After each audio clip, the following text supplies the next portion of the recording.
السلام علیکم پیارے بچوں، سنو کہانی۔ کہانی کا نام ہے بقرعید کا گمشدہ بکرا۔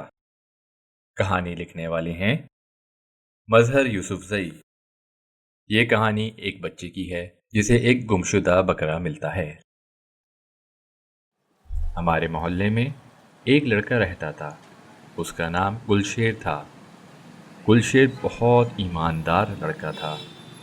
وہ 8ویں جماعت میں پڑھتا تھا اور محلے کے مدرسے سے دین کا علم بھی حاصل کرتا تھا۔ اس کے والدین بچپن میں ہی انتقال کر گئے تھے اور وہ دنیا میں اکیلا تھا۔ وہ صبح سویرے محلے کی ایک گلی کے نکڑ پر مرزا میڈیکل اسٹور کے تھڑے پر فرشی دکان لگا کر اخبار اور دینی رسالے فروخت کرتا تھا۔ سردیوں کی راتوں میں ابلے ہوئے انڈے اور گرمیوں کی سپہر میں اچار اور پاپڑ بیچا کرتا تھا۔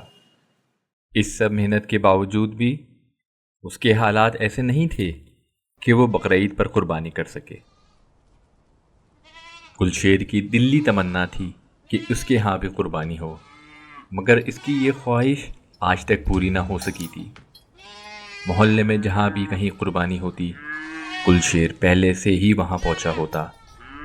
اسے معلوم ہوتا تھا کہ کون سا جانور کتنے میں خریدا گیا ہے اور اس کی قربانی کس دن کی جائے گی۔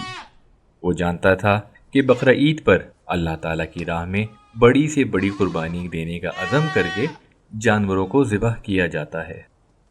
قربانی کا گوشت رشتہ داروں اور غریبوں میں تقسیم کیا جاتا ہے۔ گلشیر بھی اس طرح سے قربانی کرنا چاہتا تھا۔ جب بقرعید آئی تو قربانی کے جانوروں کی اتنی بڑی تعداد میں خرید و فروخت ہوئی کہ ہر گلی بکرا منڈی کا منظر پیش کرنے لگی اور ہر گھر کے سامنے گائیں، بیل، بکرے اور دمبے بھیں بھیں میں کرنے لگے۔ محلے کے بچے اور نوجوان اپنی اپنی گلیوں میں ان جانوروں کی رکھوالی کے لیے راتوں کو جاگ کر دھما چکڑی مچانے لگے۔ ادھر بقرعید میں 4-5 دن باقی تھے۔ اس شام سورج کو غروب ہوئے تھوڑی ہی دیر ہوئی تھی کہ اچانک ایک دھماکے کے ساتھ پورے علاقے کی بجلی چلی گئی۔ ہر طرف اندھیرا ہو گیا۔ علاقے کے پاور ہاؤس میں کسی فنی خرابی کی وجہ سے زوردار دھماکہ ہوا تھا، جس نے اپنے اپنے تھان پر بندھے ہوئے جانوروں کو بتکا دیا۔ جن جانوروں کی رسیاں کمزور تھیں وہ رسیاں توڑوا کے ایسے بھاگے کہ اللہ دے اور بندہ لے۔ پکڑ دکڑ کا ایسا سلسلہ شروع ہوا کہ کہیں لمبی دوڑ دیکھنے میں آئی تو کہیں زور آزمائی کا مظاہرہ ہوا۔ اللہ اللہ کر کے کافی دوڑ دھوپ کے بعد بھگوڑے جانور قابو میں آئے۔ قربانی کا ایک تگڑا بکرا بتک کر ایسا سرپٹ بھاگا کہ اندھیرے میں اسے جو راہ دکھائی دی وہ اس پر بھاگتا ہوا مرزا میڈیکل اسٹور کی گلی میں آ پہنچا۔ گلشیر نے اسے پکڑ لیا۔ ادھر لالٹین کی روشنی میں سب بچوں کی محفل جمی ہوئی تھی۔ انہوں نے یک زبان ہو کر کہا، گلشیر مبارک ہو، اس سال تمہارے ہاں بھی قربانی کا انتظام ہو گیا۔ گلشیر نے بکرے کو بجلی کے کھمبے سے باندھتے ہوئے جواب دیا، ارے نہیں دوستو، یہ تو لقطہ ہے۔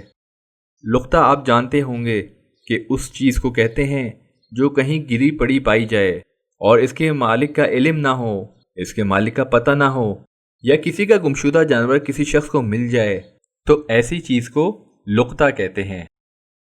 ایک بچے نے پوچھا، گلشیر پھر تم اس بکرے کو حفاظت سے کیوں باندھ رہے ہو؟ گلشیر بولا، ارے بھائی، مخلوق خدا کی مال کی حفاظت کا تقاضا یہی ہے کہ اگر کوئی گری ہوئی چیز پائی جائے تو اسے بطور لقطہ اٹھا لینا چاہیے، مگر اس شرط کے ساتھ کہ اٹھانے والا یہ پکا ارادہ کرے کہ اس چیز کی تشہیر کرے گا اور اس چیز کا اعلان کرے گا اور مالک کے ملنے پر اس کے حوالے کر دی جائے گی۔ اور اسی طرح اگر کوئی گمشدہ جانور مل جائے تو اسے اس کے مالک تک پہنچانے کی نیت سے باندھ لینا چاہیے۔ تو اس لیے میں اس جانور کو باندھ رہا ہوں تاکہ میں اس کو اس کے مالک کے پاس پہنچا سکوں۔ ابھی یہ گفتگو ہو رہی تھی کہ علاقے کی بجلی بحال ہو گئی۔ گلشیر نے جامع مسجد سے اعلان کروایا کہ جس شخص کا بکرا گم ہو گیا ہے وہ گلشیر سے رابطہ کر کے گمشدہ بکرے کا حلیہ اور نشانی بتا کر لے جائے۔ اس اعلان کے بعد بہت سے بدنیت لوگ بکرے کو حاصل کرنے کے لیے گلشیر کے پاس پہنچ گئے، لیکن کوئی نشانی نہیں بتا سکا۔ چنانچہ بکرا کسی کو نہیں دیا گیا۔ گلشیر نے بکرا اپنے گھر پہ باندھ دیا اور اس کا اعلان جامع مسجد سے ہر روز کرنے لگا۔ عید سے ایک دن پہلے ایک نوجوان گلشیر کے پاس آیا۔ اس نے بکرے کی نشانیاں بتاتے ہوئے ملکیت کا دعویٰ کیا اور کہا، بکرا گھر کا پلا ہوا ہے اور میرا سدایا ہوا ہے، آپ مجھے بکرے کے پاس لے چلیے، میں اسے پچکاروں گا تو وہ میرے پیچھے پیچھے دوڑنے لگے گا۔ اور ایسا ہی ہوا، آگے آگے نوجوان اور پیچھے پیچھے بکرا۔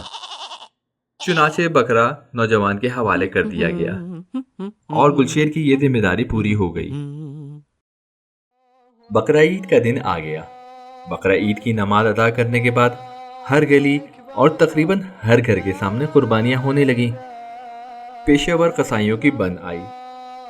جن لوگوں کا یہ کام نہ تھا وہ بھی قصائی بن کر میدان میں آ گئے۔ گلشیر جامع مسجد کے مدرسے کے لیے کھالے جمع کرنے کے لیے محلے میں آ گیا۔ پھر اس کے بعد اپنے ملنے والوں سے عید ملتے ملاتے جب وہ گھر پہنچا تو وہاں گمشدہ بکرے کا مالک کھڑا ہوا تھا۔ اس نوجوان نے گلشیر سے عید ملنے کے بعد قربانی کا گوشت پیش کرتے ہوئے کہا، گلشیر، یہ اسی بکرے کا گوشت ہے۔ ہم نے قربانی کے 3 حصے کیے ہیں، ایک حصہ ہمارے گھر کے لیے، دوسرا حصہ غریب اور مسکینوں میں تقسیم کیا جا رہا ہے، اور تیسرا حصہ رشتہ داروں کے لیے تھا۔